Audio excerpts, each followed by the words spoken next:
Heart ಅಟ್ಯಾಕಿಗೂ cardiac ಅರೆಸ್ಟ್‌ಗೂ difference ತಿಳ್ಕೋಬೇಕಾಗತ್ತೆ ಮೊದಲು.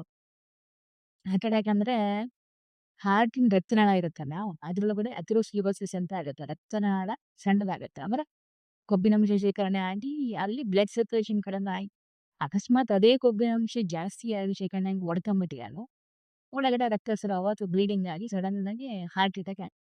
ಆದ್ರೆ cardiac arrest ಬೇರೆ. ಕಾರ್ಡಿಯಾಕ್ ಅರೆಸ್ಟ್ ಅಂತ ಹೇಳಿದ್ರೆ ಈಗ ಹೆಂಗೆ ನಿಮ್ ಮನೆಗೆ ಕರೆಂಟ್ ಇರತ್ತೆ. ಈಗ ಲೈಟ್ ಹಚ್ತೀವಿ, ಫ್ಯಾನ್ ಹಾಕ್ತೀವಿ, ಎಸಿ ಆನ್ ಮಾಡ್ತೀವಿ. ಅದೇ ತರ ಹೆಂಗೆ ನಮ್ ಹಾರ್ಟಿಗೆ ಕಂಟ್ರೋಲ್ ಮಾಡೋಂತ ಒಂದು ಕರೆಂಟ್ ಎಲೆಕ್ಟ್ರಿಸಿಟಿ ಇರುತ್ತೆ. ಅದು ಪಟ್ ಅಂತ ಆಫ್ ಆಗುತ್ತೆ. ಸಡನ್ ಆಗಿ ಆಫ್ ಆಗಿರುತ್ತೆ. ಎಲೆಕ್ಟ್ರಿಸಿಟಿ ಆಫ್ ಆಗುತ್ತೆ. ಎಲೆಕ್ಟ್ರಿಸಿಟಿ ಆಫ್ ಆಗಿದ ಕೂಡ್ಲೆನೆ ಮಾಡುತ್ತೆ ಕೆಲ್ಸ. ನೀವು ಮಿಕ್ಸರ್ ಆನ್ ಮಾಡಕ್ಕಾಗತ್ತಾ? ಏನೂ ಮಾಡ್ಲಿಕ್ಕಾಗಲ್ಲ. ಅದೇ ತರನೇ ಹಾರ್ಟ್ ಕಂಪ್ಲೀಟ್ ಅದ್ರ ಕೆಲಸ ಮಾಡ್ಲಿಕ್ಕೆ ಕರೆಂಟ್ ಬೇಕೇನೆ. ಕರೆಂಟ್ ಆಫ್ ಆಗ್ಬೇಕು. ಕರೆಂಟ್ ಆಫ್ ಆಗ್ತಿದ್ರೆ ಹಾರ್ಟ್ ಕೆಲಸ ಮಾಡಕ್ಕಾಗತ್ತಾ?